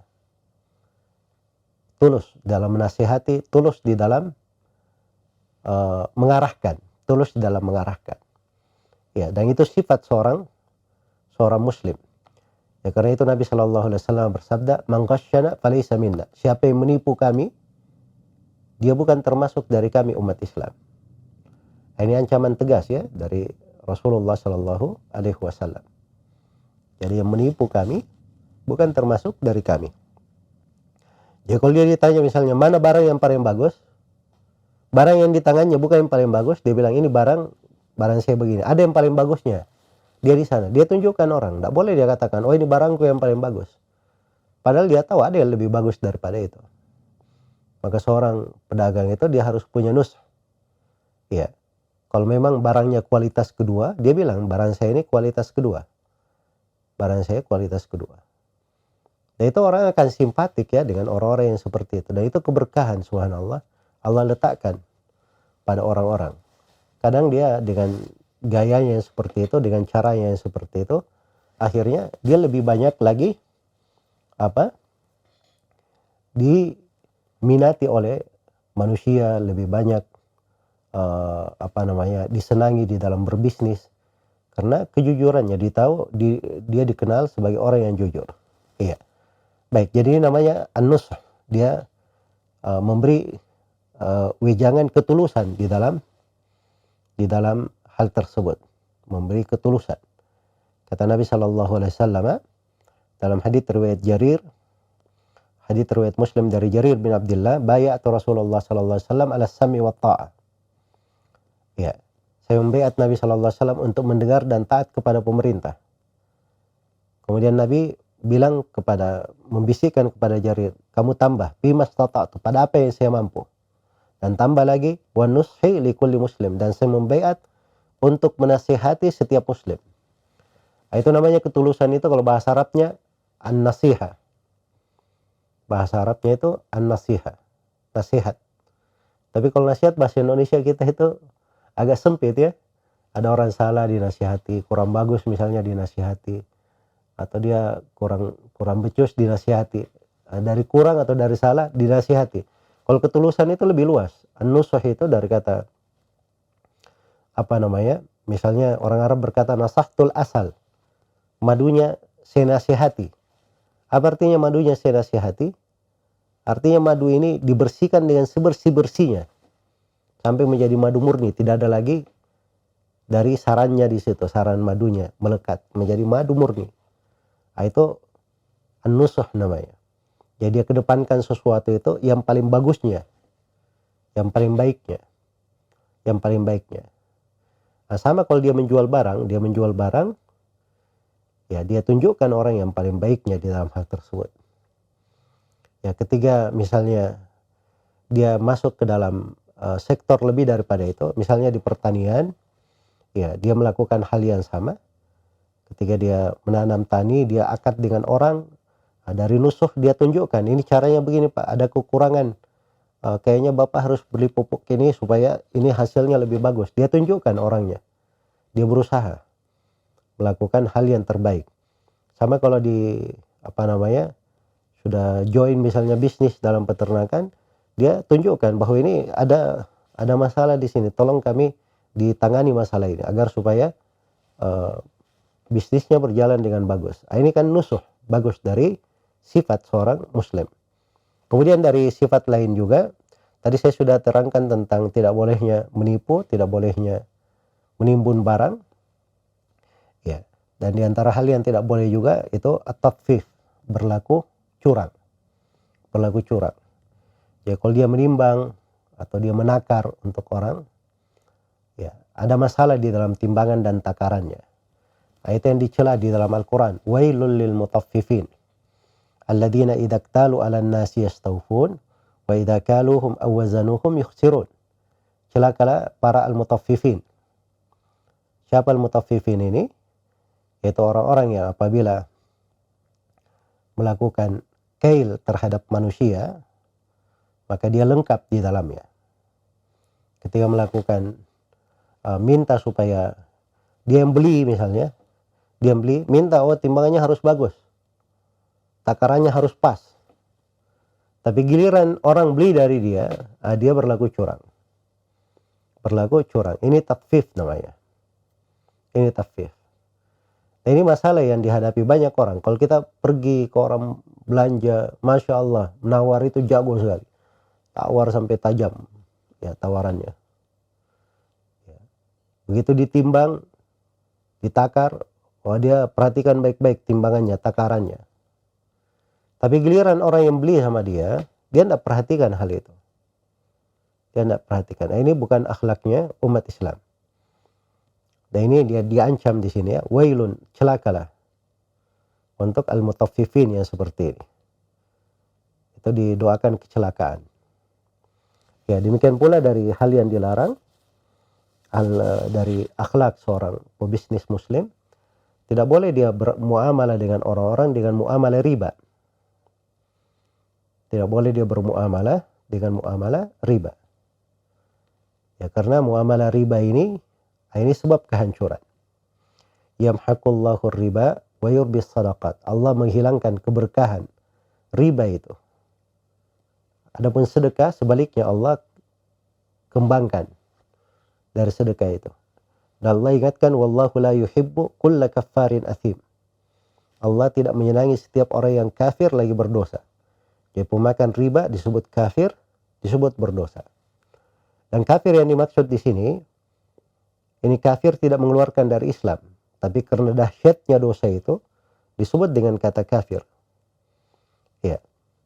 Disebut dengan kata kafir. Dan disebut di ayat sebelumnya alladzina ya'kuluna riba la yaqumuna illa kama yaqumul ladzi yatakhabbathu asyaitanu minal mas. Orang yang makan riba itu dia tidak berdiri kecuali seperti orang yang berdiri dia ini disurupi oleh syaitan. Disurupi oleh syaitan. Iya. Fa'ilam taf'alu fa'danu biharbin minallahi wa rasulih. Kalau kalian tidak tinggalkan riba ini, maka umumkanlah peperangan dari Allah dan Rasulnya. Jadi coba bayangkan, riba ini Allah umumkan peperangan. Allah umumkan peperangan terhadap mereka. Jadi pembahasan riba ini bukan pembahasan sembarangan ya. Ini termasuk hal yang sangat diperhatikan dalam agama. Sebab riba ini pokok kehancuran sebuah perekonomian. Ini sumber kezaliman dan membuat banyak permasalahan di tengah manusia. Banyak permasalahan di tengah manusia. Karena itu kalau seorang subhanallah sudah kenal dengan riba ini, sudah biasa dengan transaksi riba, itu kelihatan pada hartanya, pada kehidupannya, ya sedikit keberkahan. Bahkan kadang sebagian orang tidak ada keberkahannya. Waliyadzubillah. Sallallahu alaihi. Ya, terlihat banyak usaha, banyak transaksi, tapi hakikatnya dia nol sebenarnya, bahkan minus. Ya, karena riba ini itu tidak memberi manfaat. Ya, seorang itu berpikir ketika dia berbisnis, jangan dia selalu berpikir banyaknya jumlah yang ada di tangannya. Banyaknya jumlah yang ada di tangannya. Karena dia berpikir sesuatu yang ada di tangannya itu sedikit, tapi dia dari sumber yang halal, tidak ada riba di dalamnya, itu menjadi berkah untuknya. Mungkin yang sedikit ini menjadi banyak sekali nilainya. Menjadi banyak sekali nilainya. Allah berkahi seseorang di dalamnya. Iya. Karena itu jangan sekali-sekali masuk di dalam transaksi riba ini. Dari Jabir radhiyallahu taala anhu, Rasulullah sallallahu alaihi wasallam bersabda, la'anallahu akilar riba wa mukilahu wa katibahu wa syahidaihi wa qala hum sawa. Kata Jabir, Rasulullah sallallahu alaihi wasallam melaknat orang yang makan riba, orang yang memberi makan dengan riba, orang yang menulis riba, dan dua orang yang menyaksikan. Dua orang yang menyaksikan, semuanya kena laknat. Kena laknat dari Rasulullah sallallahu alaihi wasallam. Dan ini hadits diriwayatkan oleh Imam Muslim. Hadits diriwayatkan oleh Imam Muslim. Maka seorang pebisnis itu dia menghindari apa yang disebut dengan riba itu. Riba itu ada dua macam. Ini saya terangkan sedikit ya terkait dengan hukum-hukum seputar riba. Supaya kita jangan terjatuh di dalam praktek bisnis yang mengandung riba, yang bisa membahayakan kita sendiri. Riba itu dua macam. Ada riba di dalam hutang, dan ada riba di dalam jual beli. Ada riba di dalam jual beli. Iya. Riba di dalam hutang itu ada dua jenis. Jenis yang pertama, dia sudah minta tambahan di awal. Jenis yang pertama dia minta tambahan di awal. Dia katakan, ini saya pinjamkan kamu 10 juta. Tapi kamu kembalikan 12 juta. Kamu kembalikan 12 juta. Ini sudah riba dari awalnya. Jenis yang kedua, ini ribanya penduduk jahiliyah masa dahulu. Dipinjamkan misalnya, ini saya pinjamkan 10 juta. Kamu bayar dalam tempo 2 bulan. Begitu masuk 2 bulan, belum dibayar 10 juta, maka dikatakan kepadanya, kamu lunasi 10 juta itu sekarang. Kalau kamu mundur lagi, maka itu berubah menjadi 14 juta. Berubah menjadi 14 juta. Nah, ini ribanya masyarakat jahiliyah dahulu. Nah, ini riba jahiliyah ini, riba di dalam hutang ini masuk dalam kategori riba jahiliyah. Dan ini riba pokok yang diharamkan. Riba pokok yang diharamkan di dalam syariat kita. Karena itu telah datang di dalam hal ini hadits-hadits tegas di dalam pelarangannya. Hadits-hadits tegas di dalam pelarangannya. Baik. Kemudian riba yang kedua adalah riba di dalam jual beli. Riba di dalam jual beli. Dan ini juga terbagi dua, ada dua. Ada riba al-fadl dan ada riba an-nasi'ah. Ada riba al-fadl dan ada riba nasi'ah. Ada namanya riba fadl. Riba melebihkan. Riba dalam bentuk melebihkan. Iya. Dan yang kedua ada namanya riba nasi'ah. Riba dalam bentuk dia mengundur, tidak langsung cash. Tidak langsung dia bayar kontan. Nah, ini dua jenis riba dalam jual beli. Dan yang dipermasalahkan di jual beli itu ada namanya barang-barang ribawiyah. Barang-barang yang berlaku padanya hukum riba. Yaitu oleh Nabi SAW disebut ada 6 barang secara nas. Ada 6 barang.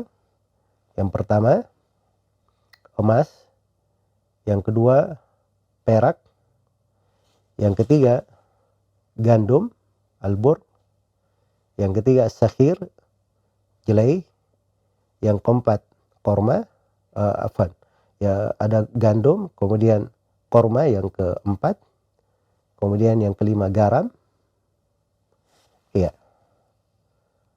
yang kelima itu garam, dan yang keenam tadi jelai ya, yang keenam jelai. Nah, itu 6 jenis barang. Ada 4 yang dimakan, 2 terkait dengan alat transaksi. Emas dan perak itu alat transaksi. 4 yang lainnya itu jenis yang dimakan. Jenis yang dimakan. Ya, kalau emas dan perak itu ilahnya itu menurut pendapat yang lebih dekat, ilahnya itu adalah mutlaqus tsamaniyah. Karena dia memiliki nilai tukar. Bisa dipakai sebagai alat transaksi memiliki nilai tukar. Nah, maka masuk pula di dalamnya segala jenis mata uang yang semisal dengan emas dan perak. Masuk pula di dalamnya surat-surat berharga. Seperti obligasi, ya cek dan yang semisal dengannya. Nah, itu masuk di dalam kategori ini. Jadi kalau misalnya seorang punya emas 1 gram, dia tukar dengan emas 2 gram, maka itu sudah riba namanya. Sudah riba. Karena dia menukar 2 barang ribawi sama, tetapi sudah sebagiannya dilebihkan. Ya mungkin ada yang berkata, Ustaz itu kan emasnya yang ditukar itu 24 karat, yang satunya 20 karat saja. Yang 2 gram itu 20 karat. 24 karat itu lebih mahal. Ya kayaknya begitu ya, atau terbalik ya. Ya kayak 24 karat itu lebih mahal. Jadi 1 gram 24 karat ditukar dengan 2 gram 20 karat. Ya maka itu hukumnya tetap riba. Sebab emas ditukar dengan emas hukumnya tetap apa? Riba. Terus bagaimana solusinya? Ini kan memang 24 karat lebih mahal daripada yang 20 karat. Ya solusinya dia jual dulu emas 24 karat itu, dia jual dengan mata uang misalnya, dia jual dengan rupiah, dia ambil rupiahnya, setelah itu dia beli lagi emas 2 gram itu tadi dari 20 karat.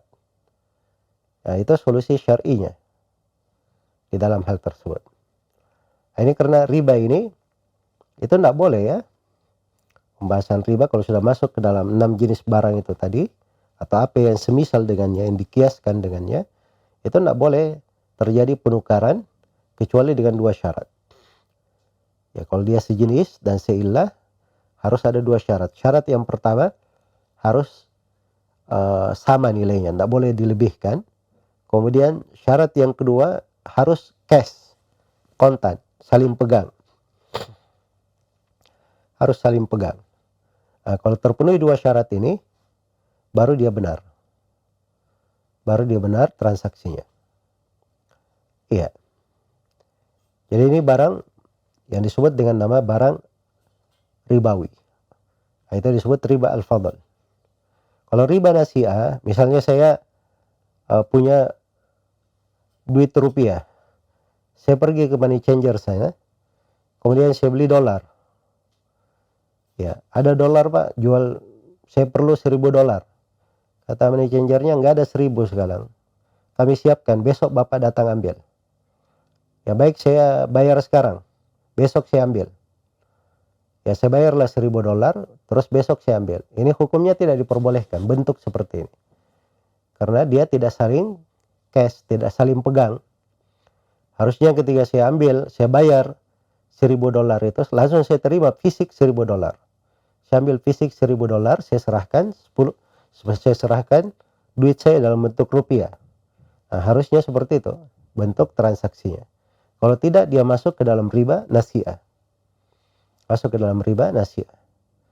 Ini hukum-hukum riba ini detail sekali ya. Hukum riba ini detail sekali.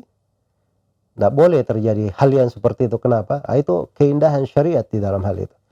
Sebab riba ini akan membawa kepada kezaliman, akan membawa kepada terpuruknya perekonomian dan yang semisal dengannya. Dan itu terbukti di masa sekarang. Dengan banyaknya transaksi digital, transaksi secara online, kalau hukum-hukum syariat ini tidak berjalan dengan baik, maka itu akan menjadi sebab terjadinya banyak kerusakan di dalam transaksi. Akan menjadi sebab banyaknya kerusakan di dalam transaksi. Karena itu riba adalah hal yang diharamkan. Riba adalah hal yang diharamkan di dalam syariat kita. Baik. Kemudian di antara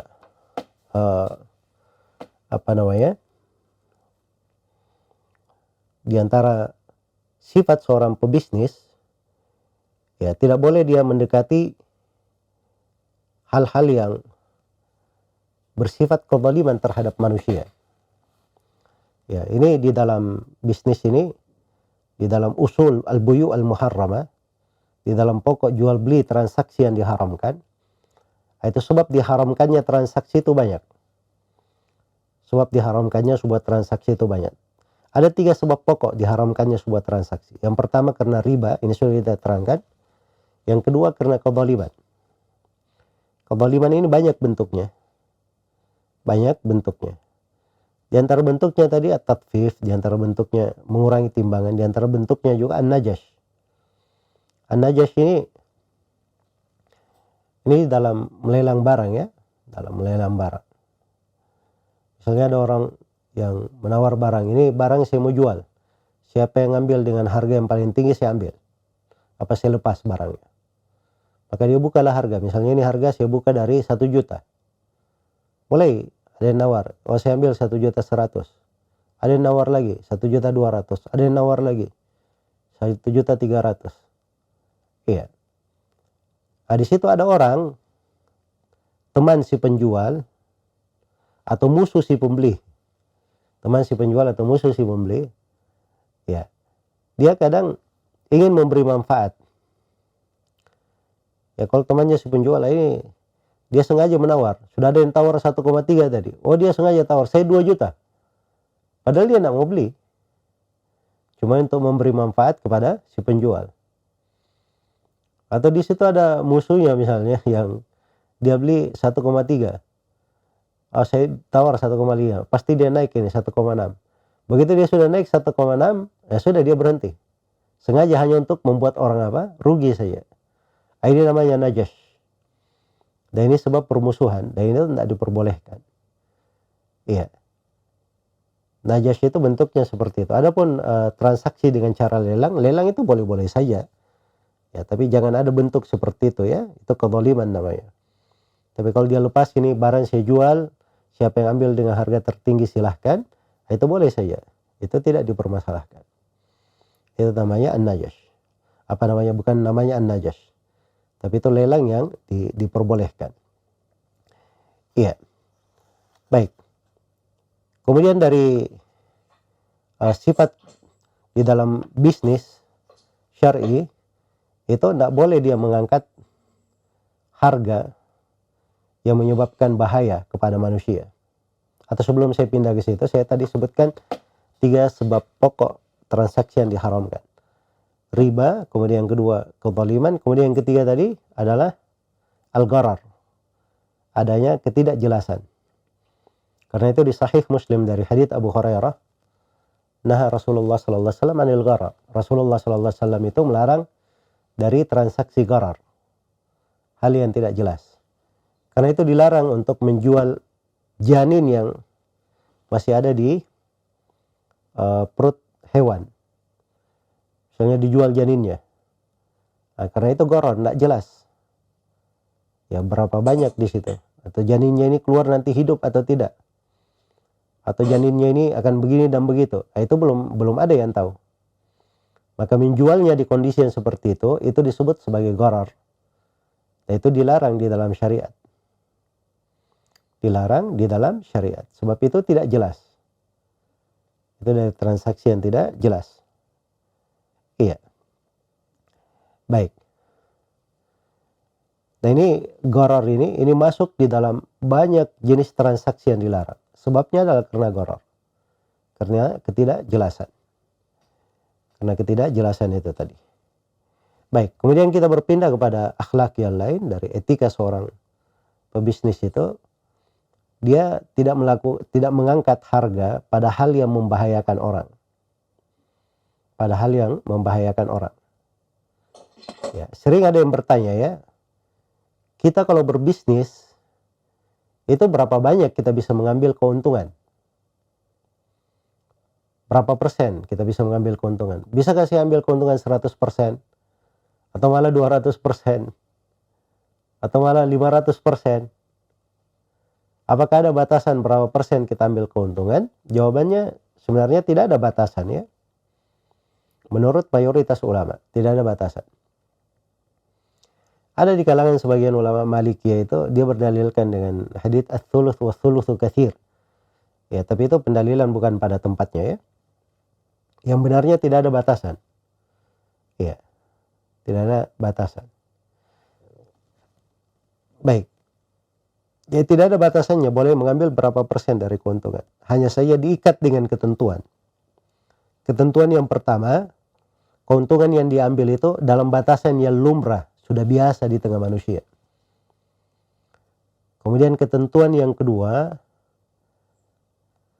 dia mengangkat harga tersebut atau batasan keuntungan yang diambil itu pada hal yang tidak memberi bahaya kepada orang. So, kalau dia memberi bahaya kepada orang, itu namanya darar. Sedangkan Nabi SAW bersabda, la darar wa la dirar. Tidak boleh ada bahaya dan tidak boleh ada pembahayaan. Tidak boleh ada bahaya dan tidak boleh ada pembahayaan. Kemudian yang ketiga, ukuran yang ketiga, jangan sampai terjadi ghaban. Ghaban itu apa?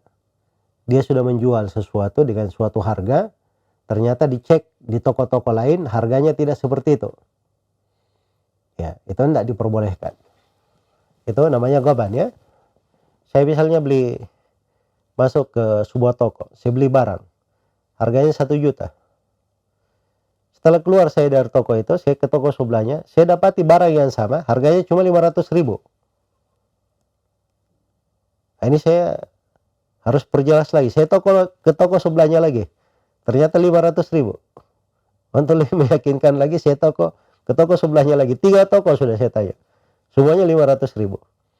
Nah, di sini saya sudah bisa pastikan bahwa saya ini tertipu. Belinya kok terlalu mahal begitu.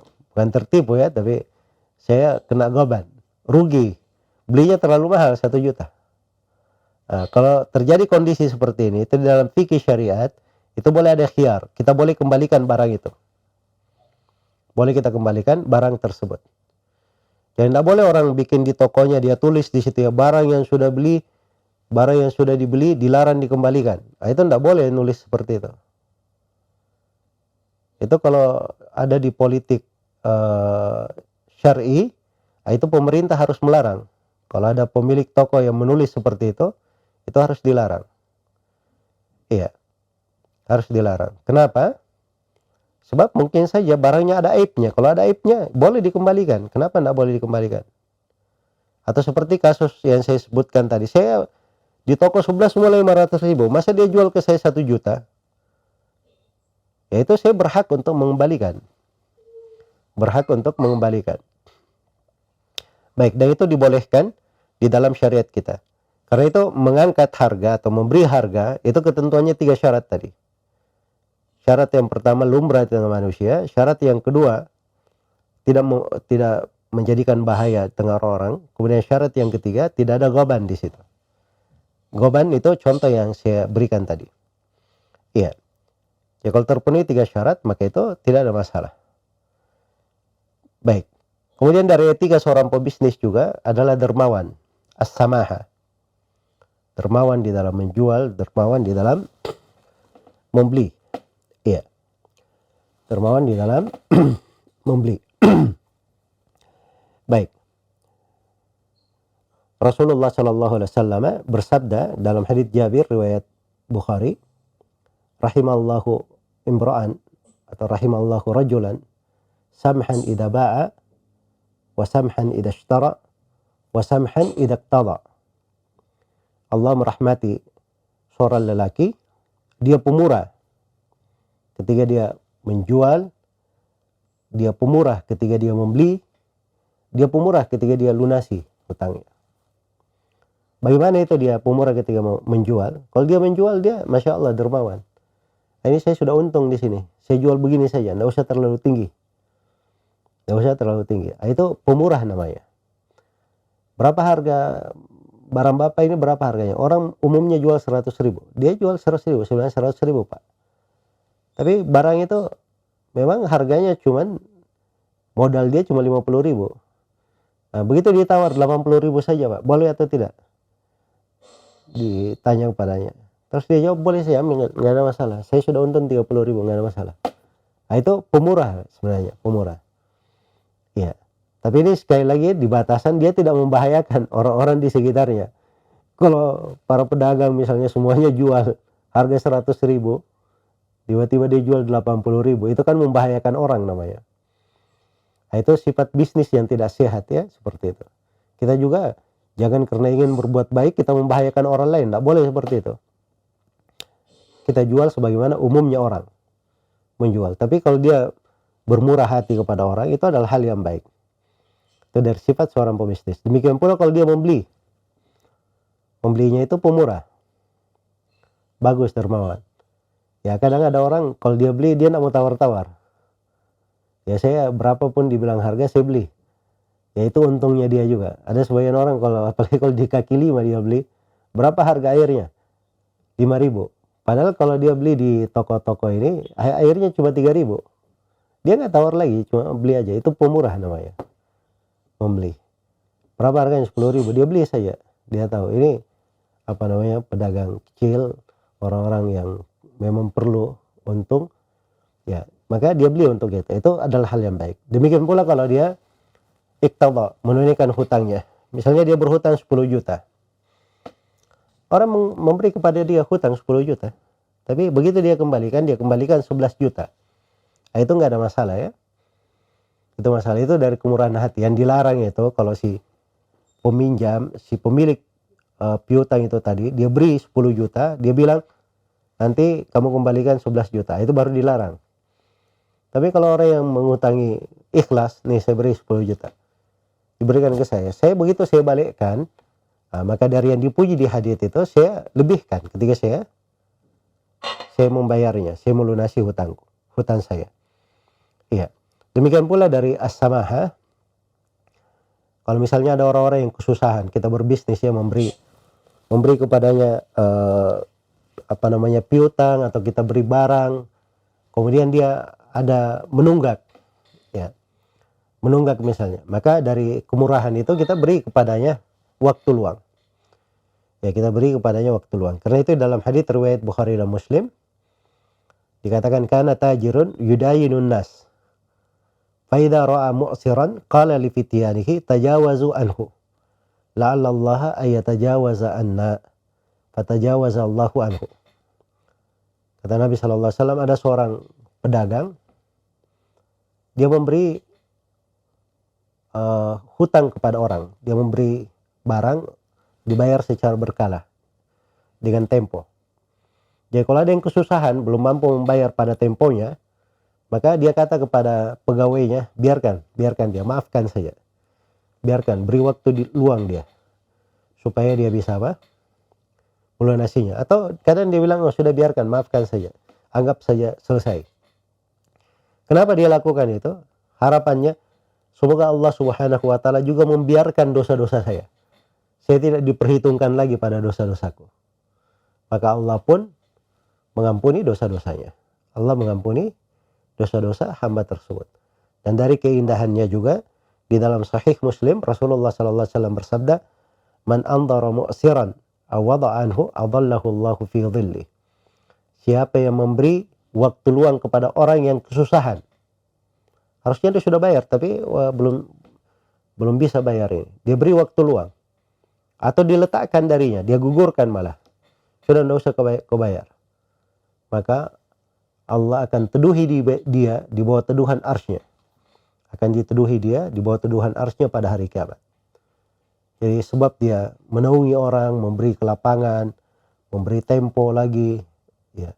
Bahkan kadang dia maafkan, itu dari sebab dia diteduhi pada hari kiamat. Di bawah teduhan arsy Allah Subhanahu wa taala. Hari kiamat itu hari tidak ada teduhan kecuali teduhan dari Allah Subhanahu wa taala. Iya. Maka ini dari akhlak yang mulia, sifat-sifat yang sangat agung, ya hendaknya kita perhatikan. Ya. Ini beberapa akhlak ya di dalam perekonomian. Ya. Hendaknya kita jaga, kita pelihara.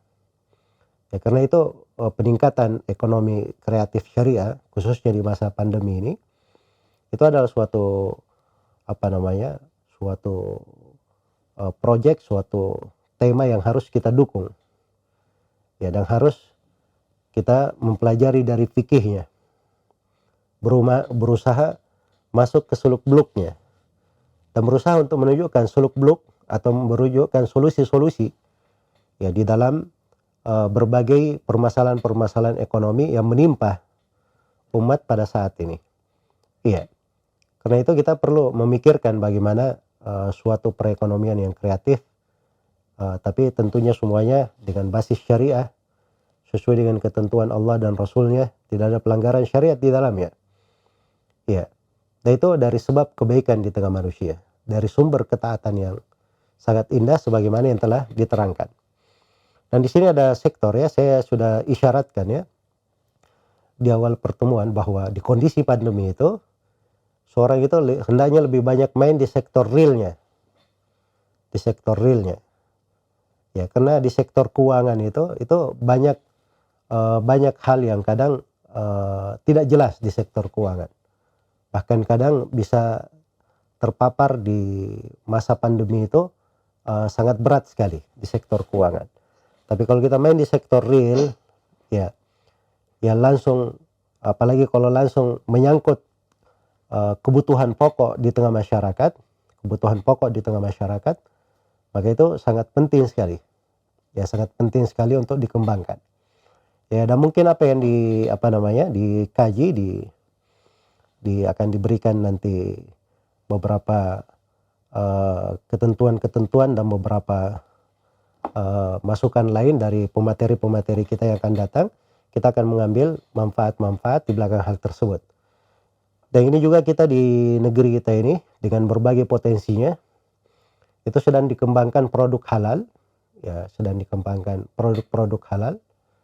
Apakah itu dalam bentuk makanan dan minuman, atau dalam bentuk obat-obatan, kosmetik, atau fashion, atau yang semisal dengan itu. Ini juga hal yang bagus untuk dikembangkan ya. Ya. Sebagai sebuah negara dengan berbagai kekayaan alamnya dan potensinya yang sangat besar yang dimaklumi, harusnya kita bisa mengembangkan dari potensi-potensi bisnis yang sangat bagus. Iya. Ya misalnya di peternakan saya ya itu bisa dilihat. Ya kalau dilihat kenapa Nabi Shallallahu Alaihi Wasallam beliau sangat menganjurkan orang-orang untuk berniaga. Ada perhatian beliau untuk para peternak. Kemudian ada hukum zakat khusus untuk hewan ternak. Karena ini sumber pemasukan pokok di tengah manusia. Dan ini di peternakan ini dari harta, kalau dia sepanjang masih berputar ya di tengah manusia, itu adalah ciri kebaikannya, bahwa mereka ada hal yang menjamin dari kesejahteraannya. Ya. Karena itu perlu dikembangkan dengan baik di tengah masyarakat kita ini.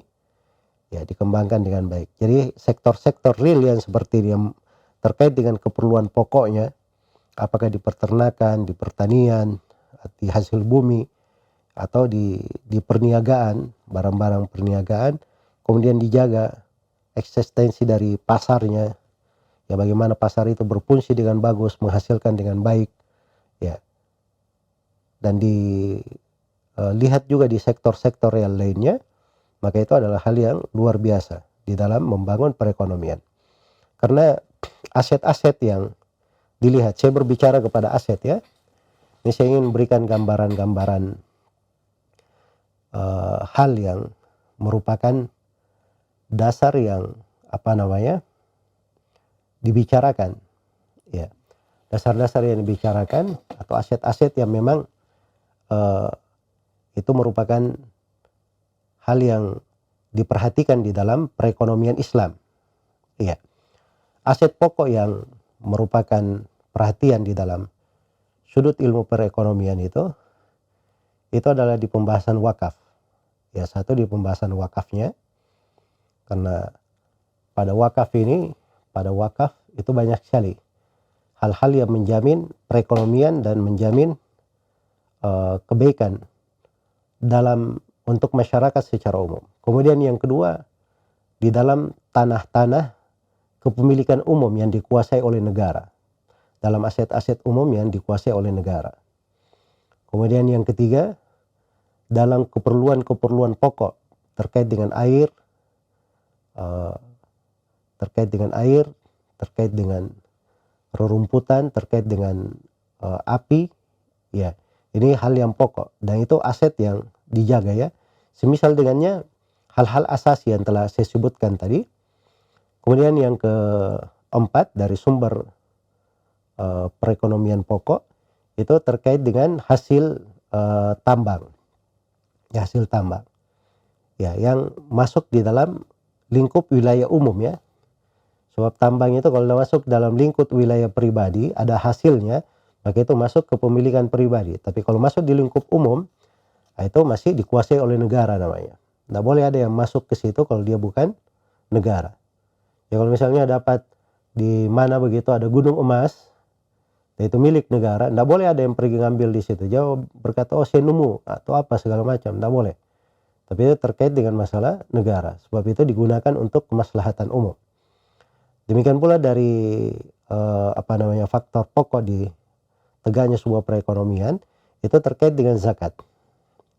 Terkait dengan zakat. Iya. Demikian pula pada pertanian, pada peternakan, pada produksi dari hasil produksi apa yang diproduk. Dan ini potensinya untuk di negeri kita ini sangat luas sekali dan sangat banyak sekali, masya Allah, ya. Harusnya kita jaga, ya. Dan ada hal-hal yang lain, ya, terkait dengan sudut ini, ya, lebih cenderung kepada pengetahuan terkait dengan politik kenegaraan, ya. Saya tidak singgung di sini.